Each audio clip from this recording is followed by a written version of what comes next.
Welcome to part2_official. And welcome back to the deep dive.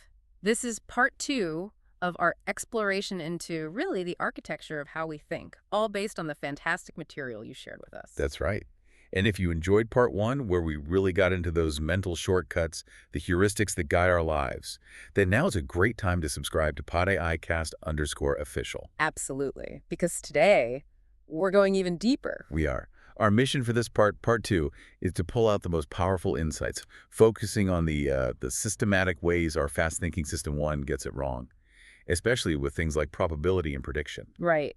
And to just quickly bridge from last time, we saw how easily available information, those dramatic news stories, can just completely warp our sense of risk. The heart attacks versus accidents example was perfect. It was. Heart attacks are so much more common, but accidents get the headlines. And so something like 80% of people thought accidental death was more likely. That's the availability heuristic in action. A total mismatch between feeling and fact. And we're moving from that, from judging frequency, into how we judge people and events. Exactly. And the theme here is that our brain will almost always choose a good story over, cold, hard facts, even when it means breaking the simplest rules of logic. Okay, so let's start there with a big one, the conjunction fallacy. Right. Our minds want things to make sense. We like coherence. And this thing, the representativeness heuristic, is what drives that, right? We judge how likely something is based on how well it fits a pattern, a stereotype in our head. That's the perfect way to put it. It's the moment where a good story just defeats logic, hands down. And the single best example of this, the one that just floors people every time, is the Linda problem. Ah, yes, Linda. This test was just so cleverly designed, it puts the intuitive storytelling system 1 in a direct fight with the logical, effortful system 2. So walk us through the setup, because the details of her description are everything. They are. The description was written back in the 70s and 80s, so it really plays on the social ideas of that time. Linda is 31, single, very outspoken. She has a degree in philosophy. Okay. And this is the key part. She's deeply concerned with social justice, discrimination, and she was active in anti-nuclear protests. She's basically the perfect picture of a liberal, politically engaged person from that era. You're creating a very vivid character. It's not just a statistic, it's a person. And that immediately triggers a bunch of associations. A whole template, exactly. So then the participants are asked to rank how probable a few statements about Linda are. And the two that matter are option A, Linda is a bank teller. Okay, just a bank teller. And option B, Linda is a bank teller and active in the feminist movement. Right, and just hearing that, my brain immediately wants to pick B. It just feels right. It feels more coherent, but logically, it's impossible for it to be more probable. Because the group of all bank tellers has to include the smaller group of feminist bank tellers. It's a basic rule of sets. The most basic rule. And yet the results are just staggering. The source material says that between 85 and 90% of people, including, PhD students in statistics, get it wrong. They say the combination, the feminist bank teller, is more likely. That's the conjunction fallacy. And it's so powerful. But why? Why does our brain fail so consistently on something so simple? It all comes down to what we call a substitution error. System 1 sees a hard question. What is the probability? And it just swaps it out for an easier one. Which is? Which of these stories is more coherent? Or which description is more representative of Linda? And the description of Linda is a terrible match for just bank teller. That feels incomplete, wrong almost. But adding feminist completes the picture. Yeah. It makes the story make sense. It makes a better story. Yeah. And we mistake a better story for a more probable story. We're judging plausibility, not probability. The sources mentioned that one participant, when they were challenged on the logic, actually said, "I thought you only asked for my opinion." And that quote says it all. It's brilliant.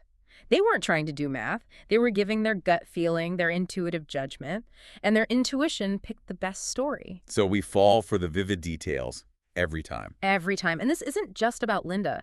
Ask people what's more likely, a massive flood somewhere in North America next year, or an earthquake in California that causes a massive flood. People will pick the earthquake story. Right. The extra detail makes it more specific and therefore less probable, but it feels more real, more plausible. So we rate it as more likely. Okay, so the Linda problem shows we ignore base rates when there's a good story. Yeah. But what happens when we're actually given the base rates? We still ignore them a lot of the time. We often do. Which brings us to another classic, the taxi problem. Right. And this is just a beautiful study in framing. How you present the information completely changes whether we use it or not. So the setup is a hit-and-run accident at night. There are two cab companies in the city, green and blue. Let's start with the first version, the purely statistical one. Okay, so in this city, 85% of the cabs are green and 15% are blue. That's the base rate.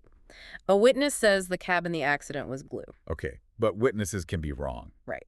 So they test the witness's reliability. He's correct 80% of the time. Now, when people hear this, what do you think they do? My gut says they just focus on the witness. He's 80% sure it was blue, so it was probably blue. The 85-15 thing feels like background noise. Exactly. That's what most people do. They see that 85% is just a boring fact about the city, not about this specific accident. But that base rate is everything. The fact that almost all the cabs are green is a huge piece of evidence. So if you do the actual math using Bayes' theorem, The real probability that the cab was blue is actually way lower. It's closer to 41%. The base rate should pull your judgment way, way down, but our intuition just doesn't do that. okay, so that's the first scenario. The boring statistic gets ignored. Now, for the magic of framing. Scenario 2. We change one thing. We now say the two cab companies are the same size, 50-50. But the green cabs are involved in 85% of all accidents. Blue cabs, only 15%. The witness is still 80% reliable. Okay, now that feels completely different. Mathematically, the inputs are pretty much the same. But psychologically, it's night and day. In this version, people use that 85% number. Their answers get much, much closer to the right answer. Why? What's the switch? It's the causal narrative. The second story gives you a reason. It immediately makes you think, oh, the green cab drivers are reckless, or they're terrible drivers. It creates a stereotype. It creates a stereotype, yes. And System 1 runs on stereotypes. It loves causes and stories. When the base rate is just a statistic about market share, it's boring. When it's about accident rates, it becomes a story about bad drivers, and suddenly we know how to use it. So we're actually better at statistical reasoning if we can turn the stats into a story about someone's character. That's the paradox. It shows how fundamental stereotypes are to our thinking. The sources are pretty clear on this. Even when it's socially or ethically wrong, our brain is built to use these causal templates to make predictions. Resisting that is a conscious, effortful act. Wow. Okay, so our brain is constantly running from pure chance, always looking for a cause, a story. It's a story-seeking machine. And this seems like a good moment to pause.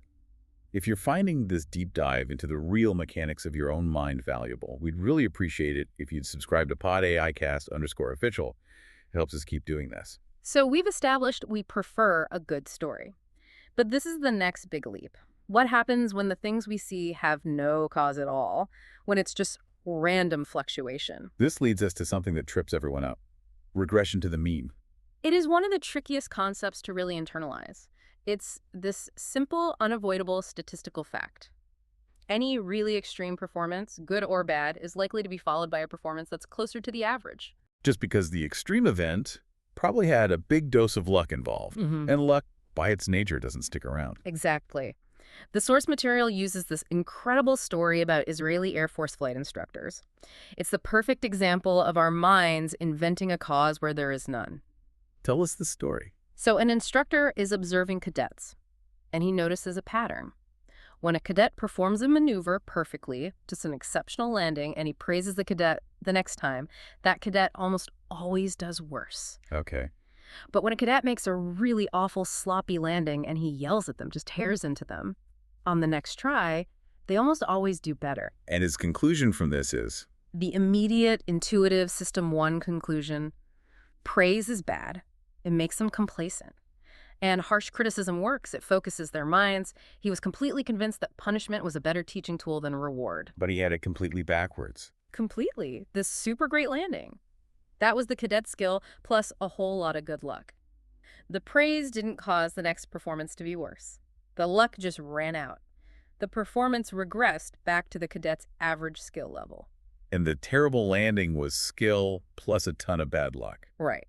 The yelling didn't cause the improvement, the bad luck went away, and the performance naturally improved back toward the average. So the instructor's behavior had no effect, but the statistical pattern created this powerful but totally false belief that being harsh works. That's a cognitive trap. You get rewarded for being unkind and punished for being kind. And you can see how that would become embedded in a culture. The only way to see it correctly is to acknowledge that the first performance was influenced by chance. It's so counterintuitive. I mean, the sources point out that it took Sir Francis Galton to even spot this pattern in the first place. Darwin's cousin, yeah, a Ah, true polymath. He was measuring the height of parents and their children and was just amazed by what he found. Very tall parents tended to have children who were, on average, a little shorter than them. and very short parents had kids who were a little taller than them. Everything was being pulled back toward the average. He called it regression toward mediocrity. It's this fundamental force of statistics. But our minds hate it. We want a story. Which brings us to the Sports Illustrated cover jinx. The perfect modern example. An athlete gets on the cover because they are at their absolute peak performance, which means skill plus an incredible, unsustainable run of good luck. And what happens next season? They almost always perform a little worse. They regress to their mean. But do we say, oh, that's statistics? No. We say it's the curse or the pressure got to them. We invent a cause because the randomness is unsatisfying. This is a huge lesson for any manager or coach. When you see an amazing performance, you have to remember that luck was probably involved and the next one won't be as good. And it's not because your praise made them lazy. And when you see a disaster, the inevitable improvement probably isn't because you were tough on them. It's just things getting back to normal. Failing to see that regression leads to all sorts of bad conclusions about what works and what doesn't. And that leads us to the next error, which is how we make predictions in the first place. System 1 uses a trick called intensity matching. Okay, what's that? It means we make what are called unregressed intuitive predictions. Let's use the example from the sources. Predicting a student's final GPA in university based on some early evidence, like how early they learned to read. So if a child was a reading prodigy, very intense, strong evidence. Then our intuitive prediction for their GPA will also be extremely intense and strong. We'll predict a 4.0. We match the intensity of the evidence with the intensity of the outcome. We act as if the connection is perfect. But it's not a perfect connection. That's the key. That prediction is biased. It's way too extreme because it ignores the actual strength of the link, what statisticians call the correlation coefficient, or $2. Right. The link between reading at age 4 and your GPA at age 20 is not 1-to-1. There's a lot of other stuff that happens. A lot. And if that correlation is, say, only 0.3, which is pretty realistic, it means you can't just jump to the most extreme prediction. A rational prediction has to be regressed. It needs to be pulled back toward the average GPA of all students. So if our intuition screams 4.0, a statistically sound prediction would be, what, maybe a 3.6? Closer to the average. Exactly. Our intuitive predictions are always too confident, too extreme, because they don't account for regression. They're non-regressive. We see a little bit of strong evidence, and we build a huge, overly confident prediction on top of it. This happens all the time in hiring, I'd imagine. One amazing thing on a resume, and we predict superstardom. Forgetting that the correlation between that one thing and job performance is probably pretty weak. And this overconfidence, this extremity, it sets us up for another huge bias when we look backward. Hindsight bias. The I knew it all along effect. That's the one. It's this flaw in our memory where once an outcome is known, we can't accurately remember how uncertain things felt before it happened. Everything looks obvious in retrospect. Yeah, completely. And the danger is we forget how surprising the past actually was, which leads to a lot of unfair blaming. The sources use the incredibly powerful example of 9/11. They do. In the aftermath, it was common to hear people say officials must have been blind or negligent for not connecting the dots. Because it was that CIA memo from a few months before, Yeah. right? Saying Al-Qaeda was planning something big. Yes, but before 9/11, that memo was one piece of intelligence among, hundreds or thousands of pieces of noise. No one knew that was the signal. But after the event, After the event, that memo shines like a giant flashing light. It seems impossible that anyone could have missed it. that's hindsight bias. It rewrites history to make it seem predictable. It makes the world feel more orderly and less random than it is, and it makes us too quick to blame people for not predicting the unpredictable. And these problems, our over-optimism and our failure to see things clearly in hindsight, they come together in one of the most costly biases of all. The planning fallacy. This is a big one for anyone who's ever managed a project or, renovated a kitchen. Or written a textbook. The source material talks about the author's own direct, painful experience with this. Right. Planning a new curriculum for the Israeli Ministry of Education. They fell right into the trap. They took what's called the inside view. They focused on their own specific plan, their team's unique talent, their special knowledge of the subject. They thought their project was special. And their timeline, Wildly optimistic. They thought maybe a couple of years. which is the classic inside view. We're different. The usual rules don't apply to us. Exactly. Until a colleague forced them to take the outside view. What did he do? He just asked a simple question. How have other teams like ours done on similar projects in the past? He asked them to find the reference class. And his stats were not good. The stats were brutal. He found that about 40% of similar projects failed completely, and the ones that succeeded took, on average, 7 to 10 years. So the rational prediction for their project was 7 years, not 2. And yet, even after hearing that, the team stuck with their 2-year estimate for a while. The inside view is just so compelling, so optimistic. Because the optimism is what gets things started in the first place, right? If they had said, this will take 8 years and might fail, it never would have been approved. That's the institutional pressure that reinforces the bias. Optimistic plans get funded. Realistic plans often don't. And what happened with their project in the end? It took 8 years. And by the time it was done, the ministry's needs had changed and it was never even used. The outside view was right all along.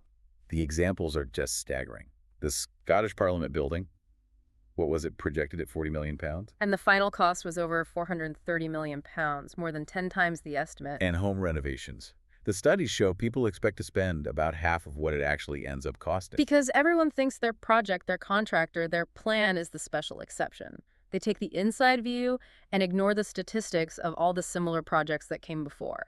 So the antidote is to force yourself to take that outside view.